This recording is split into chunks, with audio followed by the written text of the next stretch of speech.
In December 2016, Kelly Huber died, violently thrown from her lift at Ski Granby Ranch. Then, just a year later, this past December, Adam Lee died while working at ski elevator at Loveland.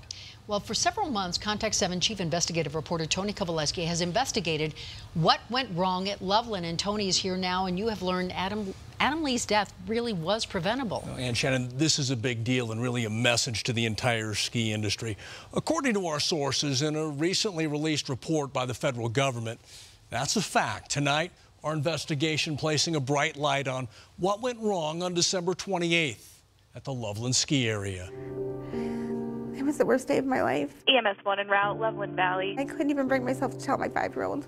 She's remembering a Thursday morning at Loveland. Patient is unresponsive. Remembering her husband and a father of 4. He was such a good person and such a good employee. Confirming he's stuck in the magic carpet. He doesn't deserve it.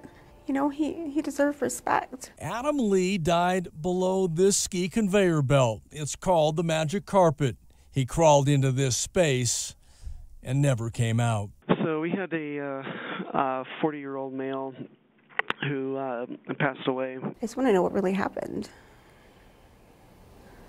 to him, you know?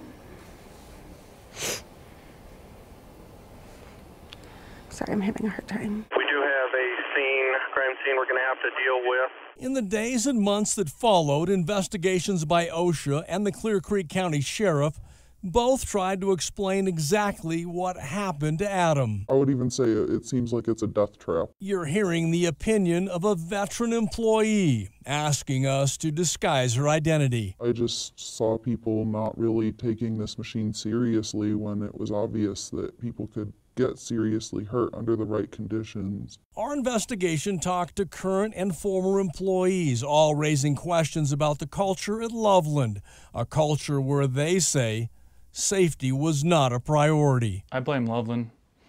It was something that they've known. He's a former employee and a friend of Adam Lee. I've heard of stories from the past of people getting caught at Loveland under the magic carpet. You know, they survived, luckily, but this is a known thing. Should this have been prevented? Yes. Yes. Here's one of the key issues. On paper, Loveland has procedures directing electricians not to enter the crawl space under the magic carpet when it's running.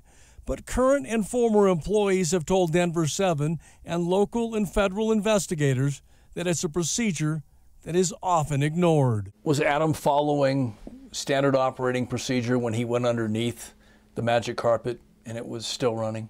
I believe so, yes. I mean, this is something that I have personally seen, not him, but other lift mechanics I have seen go under those carpets while they're running. A statement supported in the Clear Creek County Sheriff's incident report. Another employee told the investigator, quote, "They always go underneath a lift when it's running." I see them do it all the time. It's standard practice. It's not, you know, it's a rare thing that they shut down those carpets. And when they do, they make sure that they get them up as soon as possible. Is this the place where that guy lost his life a couple months ago?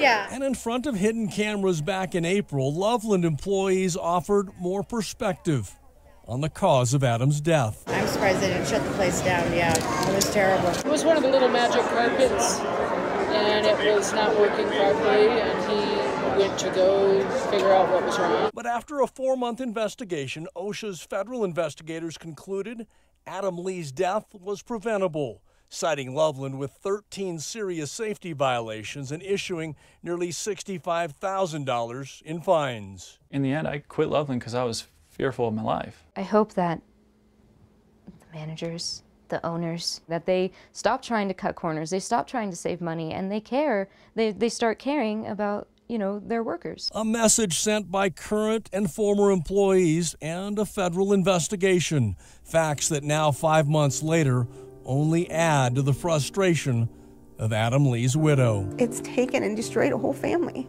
I believe they were 100% willfully negligent because they chose to not follow safety rules time and time again.